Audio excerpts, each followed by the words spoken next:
नमस्कार दोस्तों, नमस्कार। आइए, आप सभी का स्वागत है हमारे YouTube चैनल ज्ञानगंगा जीके पर।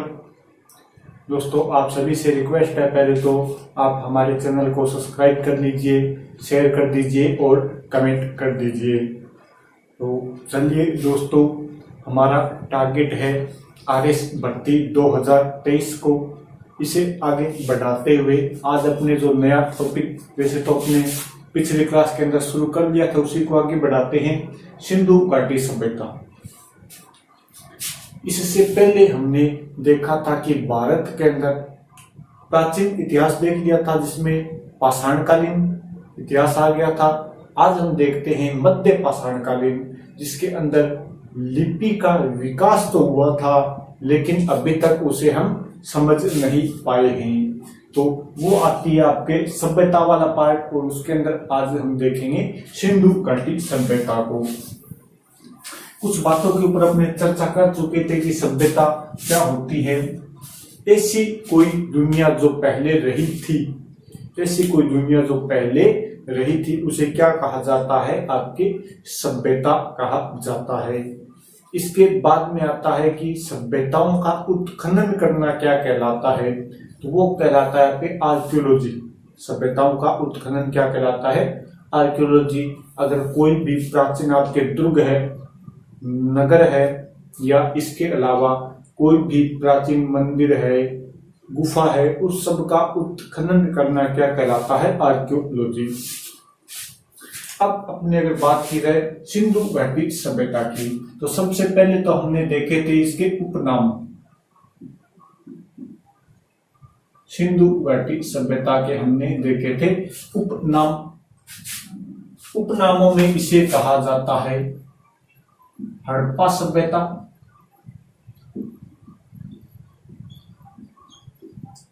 क्योंकि जो सिंधु घाटी का खोजा गया पहला स्थान था, जो तोरण द्वार था, जहां से सिंधु घाटी सभ्यता में प्रवेश किया गया, वो स्थल था हड़प्पा। और हड़प्पा से जब सिंधु घाटी के अंदर प्रवेश किया गया, तो इसका एक नाम हो गया हड़प्पा सभ्यता। इसी प्रकार इसे कहा जाता है मातृसत्तात्मक सभ्यता। मातृसत्तात्मक सभ्यता।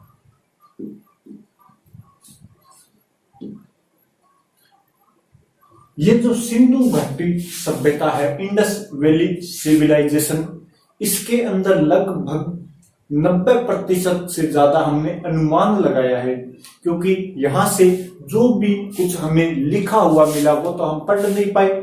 इसकी लिपि के बारे में भी आगे चर्चा करेंगे। तो यहां से हमें बहुत सारी महिलाओं की मूर्तियां मिली है, तो अपने अनुमान लगा लिया कि ये कौन सी सभ्यता होगी?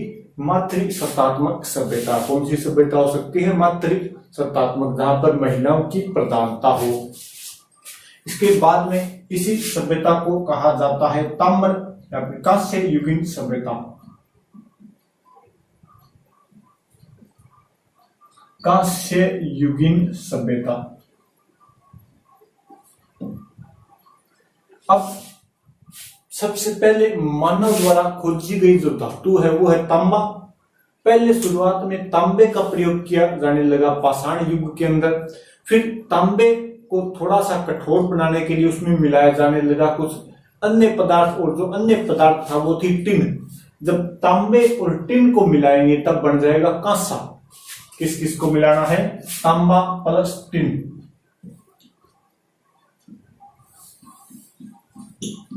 तांबे और टिन को मिलाएंगे तब क्या बन जाएगा? कांसा। और सिंधु घाटी सभ्यता में इस कांसे का बहुत प्रयोग किया जाता था। यानी ये कौन सी सभ्यता होगी थी? आपके कांस्य युगीन सभ्यता। इसके अलावा इसे बोला जाता है नगरीय सभ्यता।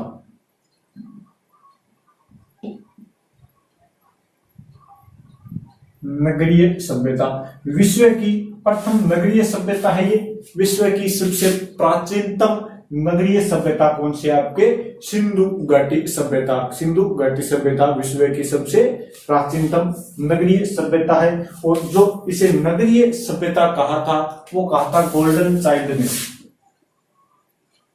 जिन्होंने कहा था? गोल्डन चाइल्ड ने। गोल्डन चाइल्ड ने सिंधु घाटी सभ्यता को भारत की प्रथम नगरीय सभ्यता कहा और यही सिंधु घाटी सभ्यता जो है ये विश्व की सबसे प्राचीनतम नगरीय सभ्यताओं में शामिल है। इसके अलावा इसके और भी अन्य नाम है। इसे कहा जाता है सिंधु सरस्वती सभ्यता। सिंधु सरस्वती सभ्यता। सिंधु नदी के किनारे तीसरे नाम हो गया सिंधु सभ्यता। और भारत की एक नदी है जिसका नाम है सरस्वती, वो इसकी सहायक नदी है। सिंधु और सरस्वती के मध्य स्थित होने के कारण इसे बोल दिया गया सिंधु सरस्वती सभ्यता। तो ये सिंधु घाटी सभ्यता के अपने कुछ उपनाम थे। कैसे नाम पड़े वो भी अपने इसके ऊपर चर्चा कर ली। अब इसके आगे चलते हैं। ये जो सिंधु घाटी सभ्यता है इसका सबसे पहले कहां पर उल्लेख हुआ, सबसे पहले किसने इसके बारे में पता लगाया, किसने इसका उल्लेख किया, कहां पर के इसके बारे में इसके चर्चा करते हैं। तो ये इसके उपनाम हो गए। अब देखते हैं कि सबसे पहले सिंधु घाटी सभ्यता के बारे में किसने बताया। एक व्यक्ति थे जिसका नाम था चार्ल्स मैसन। चार्ल्स मैसन, ऐसे कुछ जगह मैनन भी लिखा होता है लेकिन ये सही में चार्ल्स मैसन ही है। ये जो चार्ल्स मैसन थे इन्होंने ये भारत के अंदर आए हुए थे। इस हड़प्पा वाले क्षेत्र के अंदर पाकिस्तान में जो पड़ता है वहां पर इन्होंने एक बार यात्रा की और यात्रा के अंदर इन्होंने बताया कि 1826 ईस्वी में, कब की बात है 1826 ईस्वी में इन्होंने हड़प्पा की यात्रा की। इन्होंने हड़प्पा की यात्रा की। हड़प्पा की सर्वप्रथम यात्रा की।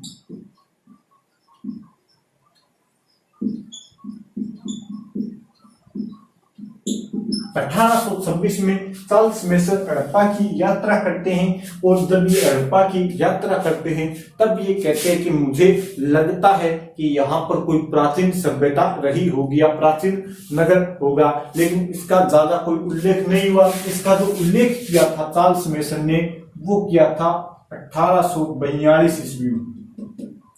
1842 ईस्वी में इसका उन्होंने उल्लेख किया था और उल्लेख किया था, एक इनका लेख छपा था नैरेटिव ऑफ जर्नीज।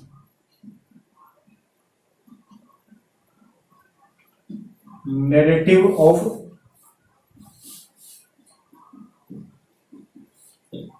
जर्नीज में इसका क्या किया था उन्होंने उल्लेख किया था। कब किया था 1842 ईस्वी के अंदर। इसके बाद में एक व्यक्ति आते हैं बर्नेस महोदय।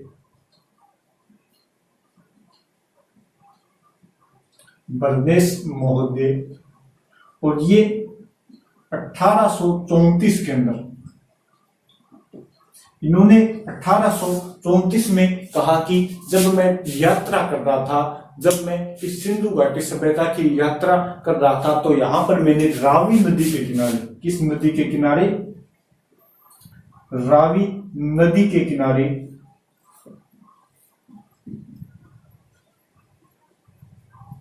प्राचीन नगर के अवशेष देखे या प्राचीन दुर्ग के अवशेष देखे। प्राचीन दुर्ग के अवशेष देखे।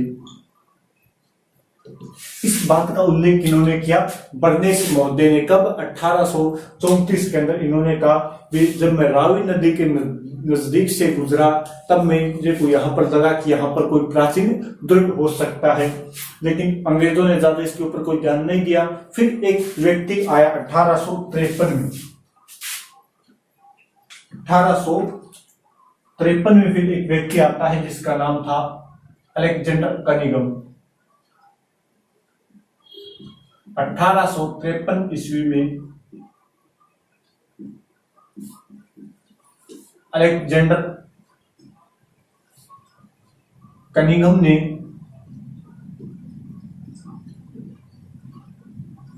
हड़प्पा का सर्वे किया। हड़प्पा का सर्वे किया। अब एक व्यक्ति आया है जिसका नाम है अलेक्जेंडर कनिंघम, या इसे एक कनिंघम के नाम से भी जाना जाता है। और ये जो अलेक्जेंडर कनिंघम था, इसे पुरानी चीजों का या पुरातत्व का बहुत ज्यादा शौक था। ये पुरानी चीजों को इकट्ठी करता था, उनके ऊपर रिसर्च करता था। तो इसी अलेक्जेंडर कनिंघम ने इसको लगा कि अपने भारत के अंदर कोई प्राचीन सभ्यता मिलेगी, और ये जिस धर्म से बहुत ज्यादा प्रभावित था, वैसे तो ईसाई था, लेकिन भारत में आने के बाद ये बौद्ध धर्म से बहुत ज्यादा प्रभावित था। तो ये जगह जगह बौद्ध स्तूपों की क्या करा था, आपके निरीक्षण करा था, उनकी खुदाई वगैरह करा था, उनको चेक करा था, उनके ऊपर कार्य करा था। तब इसे हड़प्पा के अंदर इसने थोड़ा सर्वे किया। इसे लगा कि यहाँ पर कोई प्राचीन नगर रहा होगा, लेकिन इसने कोई उस समय ज्यादा ध्यान नहीं दिया। इसको लगा कि भगवान बुद्ध से संबंधित यहाँ पर कोई स्थान होगा। फिर बाद में यहाँ पर एक रेल लाइन बिछाई जाती है 1856 के अंदर। 1856 ईस्वी में लाहौर से कराची,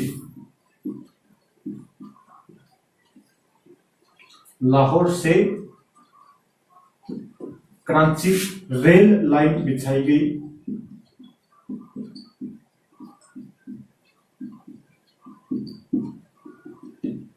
और वो जो रेल लाइन बिछाने का कार्य कर रहे थे, वो यहाँ पर दो बंधु थे जिनके पास मेन कॉन्टेक्ट था। वो थे दो भाई थे जिनका नाम था विलियम बर्टन और जॉन बर्टन, यानी बर्टन बंधु।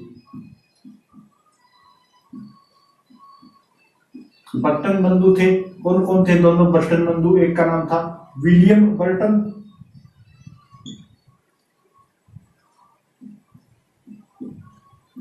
और एक का नाम था जॉन बर्टन।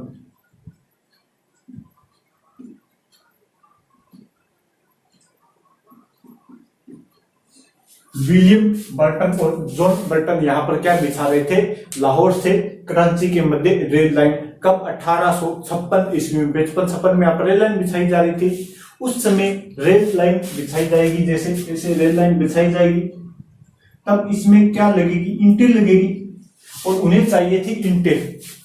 ईंटों के लिए उन्होंने जो आसपास के मजदूर थे हड़प्पा के अंदर, जो लाहौर के अंदर आसपास के मजदूर थे, उनको कहा भी यहाँ पर हमें क्या चाहिएगी? ईंटें चाहिएगी। अब ईंटें हमें यहाँ से कहां से मिल सकती है? ये तो होगा नहीं कि वो लंदन से ईंट मंगाएंगे, ईंटें यहीं से काम में ली जाएगी। तब मजदूरों ने बताया कि अपने जो पास वाला गांव है, यहाँ पर एक बहुत बड़ा सारा क्या है? टीला है, बहुत बड़ा टीला है, मिट्टी का एक टीला। और वहां से अपने जैसे ही थोड़ी सी मिट्टी हटाते हैं, नीचे क्या निकलती है? ईंटें। और अपने तो जब भी काम कोई जरूरत चाहिए तो अपने वहीं से ईंटें काम में ले लेते हैं। इन विलियम बर्टन और जॉन बर्टन ने कहा कि अपने को मजबूत ईंटें चाहिए, रेल लाइन बिछानी है तो क्या है? मजबूत ईंटें चाहिए। अगर पुरानी ईंटें हैं तो वो खराब हो गई होगी, लेकिन लोगों ने कहा भी ईंटें इतनी मजबूत है, चाहे आप सर मार लेना सर फूट जाएगा, ईंटें तो नहीं फूटेगी।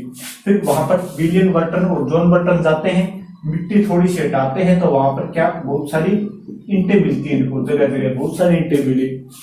अब इन्हें ईंटें मिल गई, पक्की ईंटें थी, उनके काम में आने वाली थी, तो इन्होंने उन ईंटों का क्या कर दिया? प्रयोग कर लिया।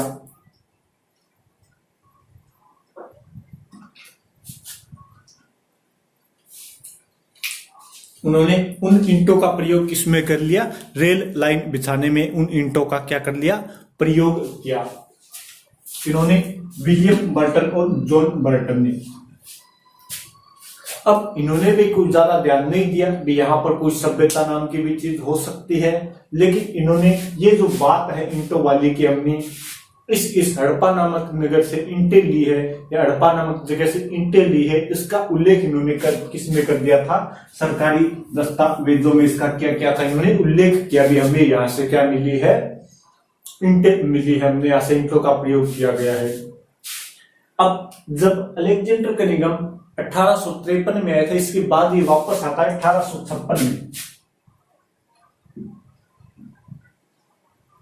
1856 ईस्वी में अलेक्जेंडर कनिंघम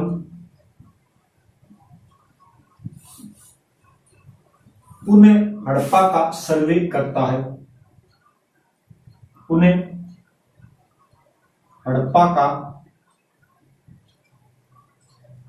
सर्वे करता है। और जब इस अलेक्जेंडर कनिंघम ने दोबारा हड़प्पा का सर्वे किया तब इसने पाया कि यहाँ से तो जो नगर था उस नगर को पूरा का पूरा खोद दिया गया है, उसकी ईंटें उखाड़ ली गई है। तब इसे लगा कि यहाँ पर तो क्या थी, प्राचीन सभ्यता थी।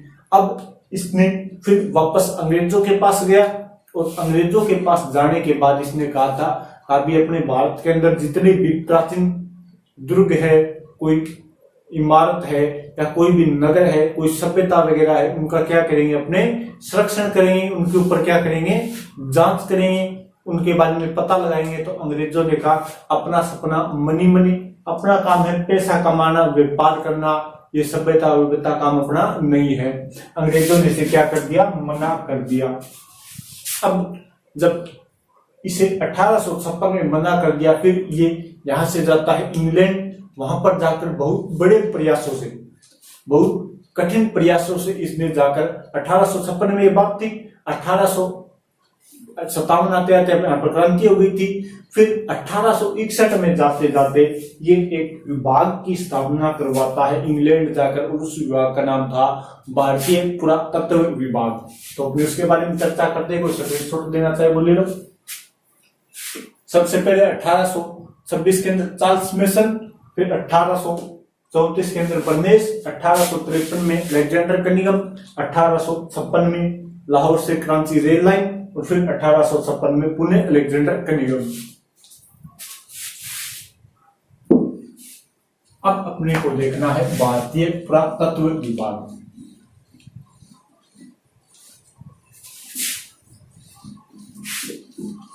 ये जो भारतीय पुरातत्व विभाग है ये अलेक्जेंडर कनिंघम के प्रयासों से बनाया गया था।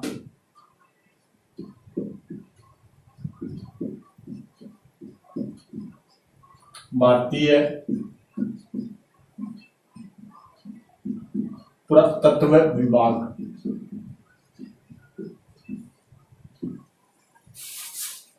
इस भारतीय पुरातत्व विभाग की जो स्थापना की थी, इसके जो जनक थे वो है अलेक्जेंडर कनिंघम। जनक थे इसके अलेक्जेंडर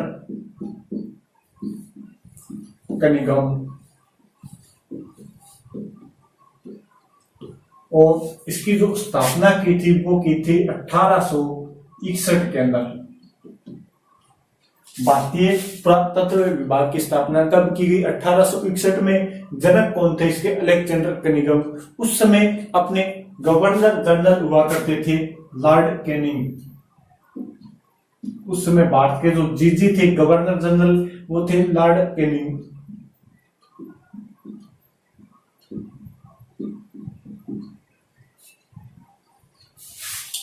कनिंघम ने कहा कि ये लो मैंने डिपार्टमेंट बनवा दिया, आपने नहीं बनाया, फिर भी मैंने आगे जाकर सरकार से इसकी मांग की, उन्होंने बना दिया। लेकिन कैनिंग ने कहा भी तुमने डिपार्टमेंट बनवा तो लिया है, लेकिन इसको फंड तो मैं ही देने वाला हूं और मैं इसको कोई भी फंड देने वाला नहीं हूं, तो तुम काम कैसे करोगे। फिर 1861 में भारतीय पुरातत्व विभाग की स्थापना हो जाती है, लेकिन इसको कोई भी क्या नहीं मिलता, इसको पैसे नहीं मिलता, कोई भी पैसा इसको नहीं मिलता। आगे जो भी गवर्नर जनरल आए थे उन्होंने भी इसको ऊपर कोई ज्यादा ध्यान नहीं दिया, क्योंकि अंग्रेजों को लगता था भी अपना काम है व्यापार करना और व्यापार से संबंधित अपना काम चलता रहना चाहिए। फिर 1899 ईस्वी में भारत में एक गवर्नर जनरल आता है जिसका नाम था लॉर्ड कर्जन।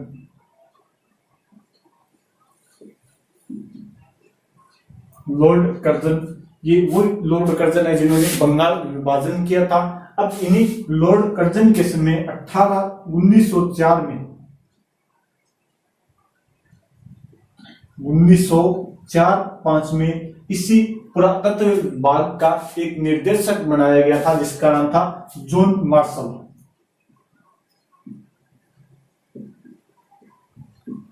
जॉन मार्शल को इस पुरातत्व विभाग का क्या बनाया गया, निर्देशक बनाया गया। और लॉर्ड कर्जन ने इसे पुरातत्व विभाग को नया नाम दे दिया और नया नाम था भारतीय पुरातत्व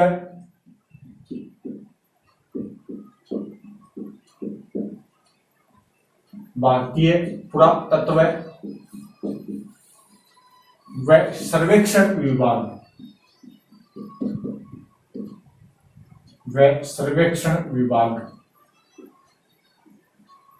भारतीय पुरातत्व व सर्वेक्षण विभाग को स्थापना हुई है 1905 में।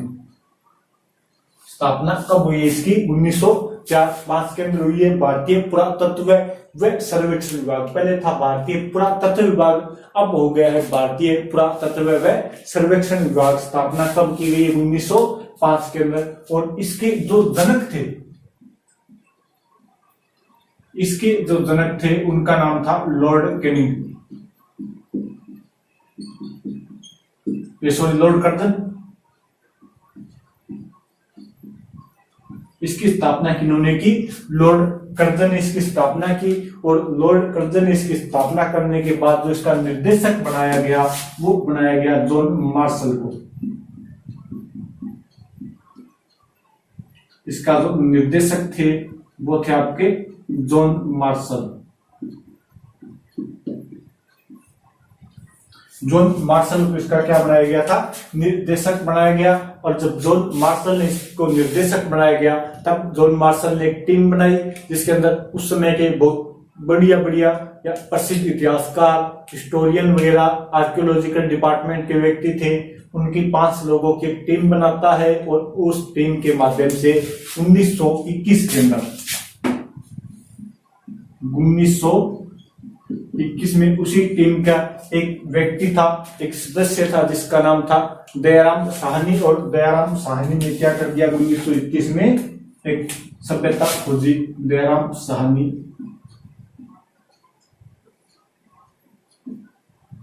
इन्होंने एक सभ्यता खोजी जिसका नाम रखा गया हड़प्पा। और 1922 में आगे चलते चलते मोहनजोदड़ो की खोज कर दी 1922 में, जिसका नाम था राखलदास बनर्जी।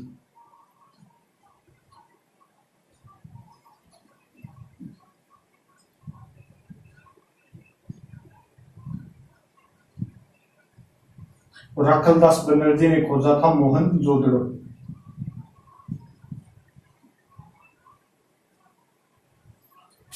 अब इसी भारतीय पुरातत्व व सर्वेक्षण विभाग के निर्देशक थे जॉन मार्शल। और इन्हीं के निर्देशन में 1921 में दयाराम साहनी ने हड़प्पा की खोज की और 1922 में राखलदास बनर्जी ने आपके मोहनजोदड़ो की खोज करते हैं। अब ये जो सभ्यता है, अब इनके बारे में अलग अलग भी पढ़ेंगे, अपने एक जो भी इनके क्षेत्र उनके बारे में भी पढ़ेंगे। फिर थोड़ा सा देखते हैं सभ्यता का विस्तार कहाँ पर था। इन्होंने कहा बहुत पुरानी सभ्यता है, बहुत पुरानी, इतनी पुरानी है कि आज तक की विश्व में खोजी गई प्राचीन सभ्यताओं में इसका नाम आएगा। और ये जो हड़प्पा नाम है ये इन्होंने ही दिया था, जॉन मार्शल ने। इस सभ्यता को नाम क्या दिया था, सिंधु घाटी सभ्यता इन्होंने दिया था जॉन मार्शल ने, क्योंकि किस नदी के किनारे खोजी गई थी, सिंधु नदी के किनारे। और इसका जो उल्लेख किया था वो करेंगे 1924 में, अपने इसके आगे बात करेंगे इसके ऊपर। 1924 में इसका उल्लेख किया था, द इलस्ट्रेटेड लंदन न्यूज में इसका उल्लेख करते हैं कौन, जॉन मार्शल, 1924 के अंदर।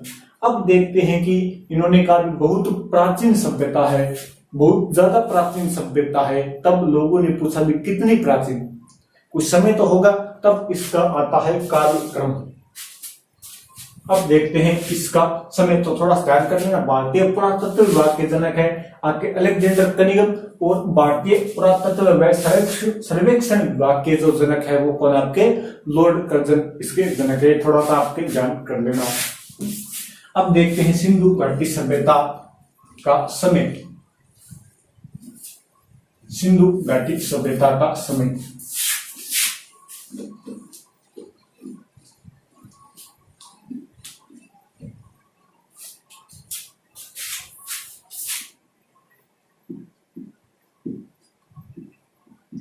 समय की अगर बात की जाए तो इसके समय अलग अलग मिलता है।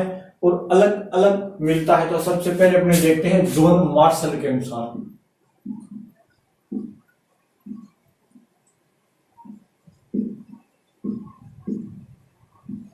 और जॉन मार्शल जो इसका समय बताते हैं वो बताते हैं 3250 से 2750 ईसा पूर्व। 3250 से 2750 ईसा पूर्व। यहाँ पर ध्यान कर लेना ईसा पूर्व है, ईसा से पहले का समय है। और मेरे हिसाब से आप ईसा पूर्व वाला कॉन्सेप्ट आराम से जानते होंगे। तो यहाँ पर अपने जॉन मार्शल इसका समय कितना बताते हैं 3250 से 2750 ईसा पूर्व। इसके बाद में इसका समय बताया था मार्टिमर व्हीलर ने।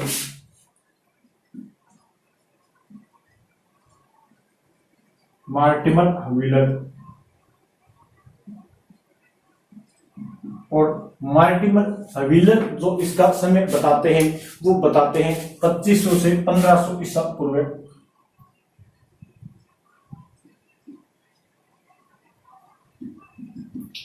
2500 से 1500 ईसा पूर्व इसका समय कौन बताते हैं आपके मार्टिमर व्हीलर। इसके बाद में इसका समय बताया था एनसीईआरटी के अनुसार।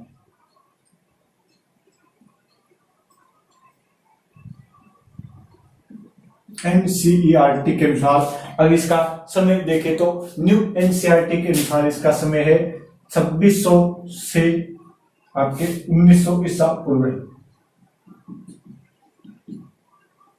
2600 से 1900 ईसा पूर्व। प्राचीन एनसीईआरटी में इसका था 2350 से 1750 ईसा पूर्व। अब देखते हैं अपने C14 या कार्बन 14 के अनुसार जो इसका समय है वो है 2350 से 1750 ईसा पूर्व। और ये जो दो लास्ट वाले हैं ये थोड़े महत्वपूर्ण है और इन्हें ही थोड़ा ऑथेंटिक ज्यादा माना जाता है क्योंकि ये तो कार्बन 14 है। ये कार्बन डेटिंग से पता चलता है, ये बिल्कुल सही बताएगी आपके। और एनसीईआरटी में भी बिल्कुल आपके सही माना जाएगा, ऑथेंटिक हो गया वो भी।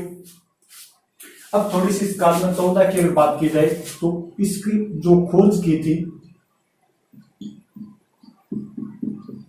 कार्बन 14 या C14 पद्धति की जो खोज की थी वो की गई थी 1946 में।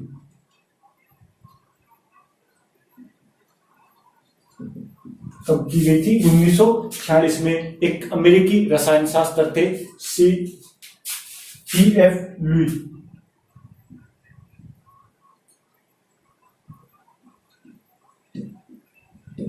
अमेरिकी रसायन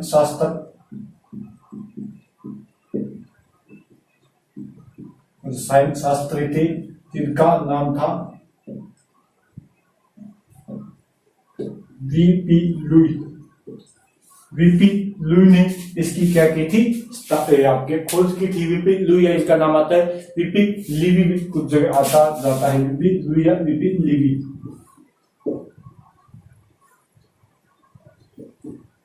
वीपी लुई या वीपी लीवी द्वारा इसकी क्या की गई थी खोज की गई थी कब 1946 के अंदर। और ये जो C14 है इससे फिर C7 आने में जो समय लगता है वो लगेगा आपके 5730 वर्ष।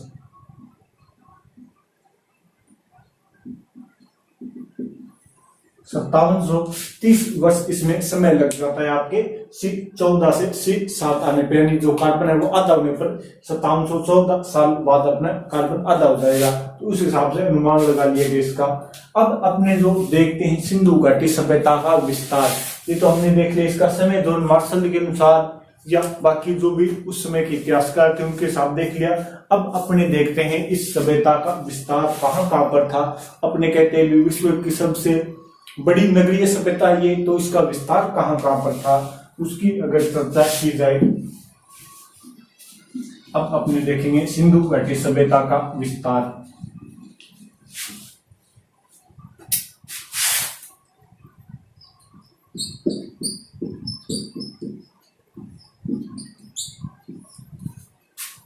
विस्तार में इसके बात की जाए तो ये 3 देशों में फैली हुई है। कितने देशों में?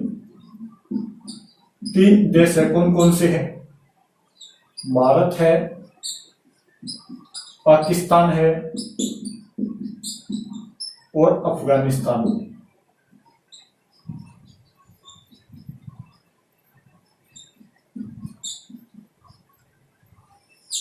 भारत, पाकिस्तान और अफगानिस्तान में फैली हुई है। इसमें जो सर्वाधिक है वो है भारत के अंदर। सर्वाधिक विस्तार कहां पर है? भारत के अंदर। क्या है इसका सर्वाधिक विस्तार? और भारत में सर्वाधिक है गुजरात के अंदर, और सबसे कम है वो है अफगानिस्तान के अंदर इसका विस्तार है। अब देखते हैं इसके कहां कहां पर ये फैली हुई थी, कहां कहां से फैली हुई है। ये अगर देखा जाए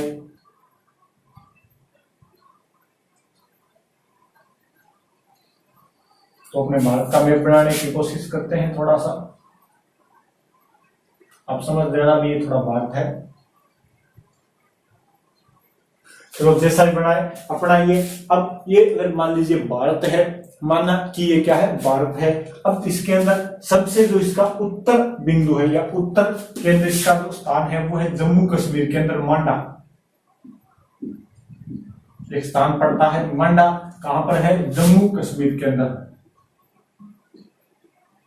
अब कोई भी सभ्यता होगी या कोई भी स्थल होगा वो किसके किनारे होगा? नदी के किनारे। और किस नदी के किनारे है? ये चिनाब नदी के किनारे।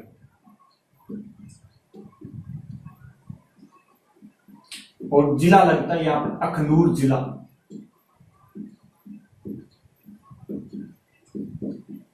अखनूर जिला जम्मू कश्मीर के किनारे है। ये आपके चिनाब नदी के किनारे स्थित है। और ये सिंधु घाटी सभ्यता का उत्तरी बिंदु है। ये सिंधु घाटी सभ्यता का क्या है? उत्तरी स्थान है। इसके बाद में आ जाओ दक्षिणी स्थान के अंदर। और जो दक्षिणी स्थान है वो है महाराष्ट्र के अंदर, देमाबाद महाराष्ट्र।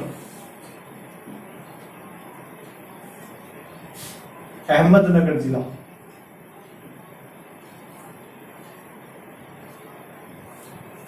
जिला कौन सा लगता है? अहमदनगर जिला। और यहां पर जो नदी है वो है परवरा नदी। नदी कौन सी है यहाँ पर? परवरा नदी। सबसे उत्तर का स्थान कौन सा है? आपके जम्मू कश्मीर के अंदर मांडा। सबसे दक्षिण का स्थान है देमाबाद, कहां पर? महाराष्ट्र के अंदर। अब आ जाओ सबसे पूर्व के अंदर, और पूर्व के अंदर जो स्थान है उसका नाम है आलमगीरपुरा। पूर्व के अंदर इसका स्थान है आलमगीरपुरा। यहां पर पड़ता है मेरठ जिला। जिला लगता है मेरठ, यूपी के अंदर है, उत्तर प्रदेश के अंदर। और जो नदी आती है उस नदी का नाम है हिडन नदी। उस नदी का नाम क्या है? हिडन नदी। पूर्व के अंदर पूरा आलमगीरपुरा, मेरठ यूपी के अंदर। और नदी कौन सी? आपके हिडन नदी। और पश्चिम के अंदर जो इसका स्थान है वो है सूतकांगे डोर। पश्चिम के अंदर इसका जो स्थान है वो है सूतकांगे डोर।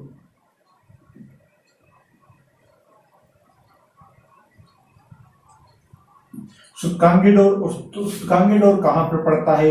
ये पड़ता है आपके बलूचिस्तान के अंदर।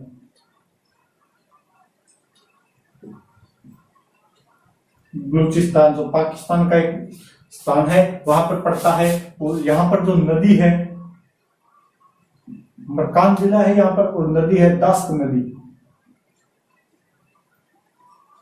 इसे दास्त नदी भी बोला जाता है। दास्त या दास्त नदी इसे बोला जाता है। अब इन स्थानों को अगर मिला दिया जाए, इन स्थानों को अपने मिलाने की अगर कोशिश की जाए तो सब इसका एक जो आकार बनेगा वो बनेगा त्रिभुजाकार। इसका जो आकार बढ़ेगा वो कैसा आकार बनेगा? त्रिभुजाकार। और सिंधु घाटी सभ्यता का जो आकार है वो कैसा है? त्रिभुजाकार। इसकी आकृति है त्रिभुजाकार। या ऐसे मत लिखो, इसकी जो आकृति है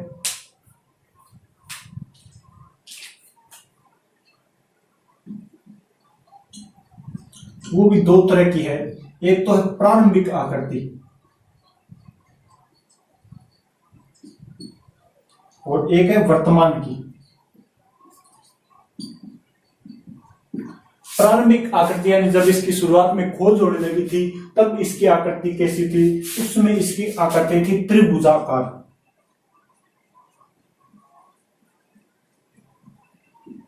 त्रिभुजाकार। और वर्तमान में इसका स्थान बढ़ गया है, कुछ और मिल गए हैं, इसके अलावा और भी स्थान मिले हैं, और वो जो इसके स्थान है उसके हिसाब से इसकी आकृति हो जाती है विषम कोणीय चतुर्भुजाकार।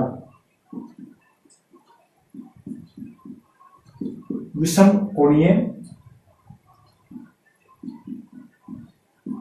चतुर्भुजाकार, इसकी आकृति हो गई विषम कोणीय चतुर्भुजाकार। वैसे ही इसका प्रारंभिक अगर क्षेत्रफल देखा जाए तो वो था 12 लाख या लमसम लिख लो आप 13 लाख, 12,96,600 था, लमसम लिख सकते हैं आप 13 लाख वर्ग किलोमीटर। और वर्तमान में जो उसका क्षेत्रफल है वो है 16 लाख वर्ग किलोमीटर। और उस समय इसका जो क्षेत्रफल था वो था 12,99,000 किलोमीटर था, वर्तमान में आप लिख सकते हो 13 लाख। ये इसका हो गया क्षेत्रफल वर्तमान का और प्रारंभिक जो इसका क्षेत्रफल था। अब आते हैं कि इसके जो सबसे, एक तो ये हो गया उत्तर का बिंदु, दक्षिण का, पूर्व का और पश्चिम का। अगर आपसे पूछ लिया जाए कि सिंधु घाटी सभ्यता का सबसे उत्तरी बिंदु या उत्तरतम बिंदु है, वो है आपके मुंडीगोक और सोर्तुगुई, मुंडीगोक प्लस सोर्तुगुई। और ये जो दोनों स्थान पड़ते हैं ये आपके अफगानिस्तान के अंदर, ये दोनों स्थान कहां पर आते हैं आपके अफगानिस्तान के अंदर। और ये जो स्थान है ये सिंधु घाटी सभ्यता का सबसे उत्तरी बिंदु,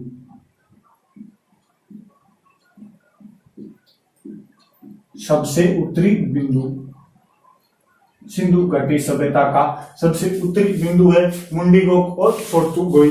अगर वैसे पूछ लिया जाए कि सिंधु घाटी सभ्यता का सबसे उत्तरी स्थान कौन सा है तो वो अगर माना, अगर ऐसे पूछ लिया जाए कि सिंधु घाटी सभ्यता का सबसे उत्तरतम या सबसे ऊपर का स्थान कौन सा है तो वो कौन सा हो गया आपके मुंडीगोक और सोर्तुगुई। दोनों के दोनों स्थान कहां पर है अफगानिस्तान के अंदर। और यहाँ से अपने नहरों के अवशेष मिलते हैं, यहाँ से क्या मिलते हैं, नहरों के अवशेष मिलते हैं। ये हो गया अपने सिंधु घाटी सभ्यता का सामान्य परिचय।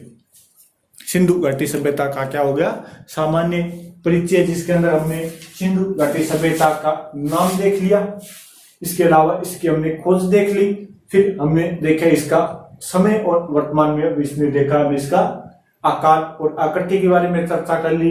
अब थोड़ी सी बात और आती है कि सिंधु घाटी सभ्यता की जो लिपि थी वो कैसी थी, और थोड़ी सी लंबाई थोड़ा की और बात की जाए इसके अंदर। तो ये उत्तर दिशा होगी, ये आपके दक्षिण दिशा, ये आपके पूर्व दिशा और ये है पश्चिमी दिशा। अब अगर इसकी लंबाई चौड़ाई की बात की जाए तो ऐसे उत्तर से दक्षिण इसकी जो लंबाई है ये होगी, उत्तर से दक्षिण जो इसकी लंबाई है वो है 1400 किलोमीटर, और पूर्व से पश्चिम जो इसकी लंबाई है वो है 1600 किलोमीटर। ये है आपके सिंधु घाटी सभ्यता की क्या, उत्तर से दक्षिण व पूर्व से पश्चिम की लंबाई व चौड़ाई है। इसकी आकृति इसकी वर्तमान में विषमकोणीय चतुर्भुजाकार और प्रारंभ में थी इसकी त्रिभुजाकार आकृति। अब बात करेंगे इसके बारे में थोड़ी सी लिपि के बारे में, और फिर अपने एक नगर के बारे में चर्चा करेंगे। तो आप सभी का बहुत बहुत धन्यवाद वीडियो के लास्ट तक देखने के लिए, और आप सभी से रिक्वेस्ट है कृपया ज्यादा से ज्यादा इसे शेयर कर दीजिए, कमेंट कर दीजिए और चैनल को सब्सक्राइब कर लीजिए। ओके, अपने फिर अगली क्लास में चर्चा करेंगे इसकी लिपि के बारे में और इसके अलग अलग स्थानों के बारे में। ओके, थैंक यू, बाय, जय हिंद, जय भारत।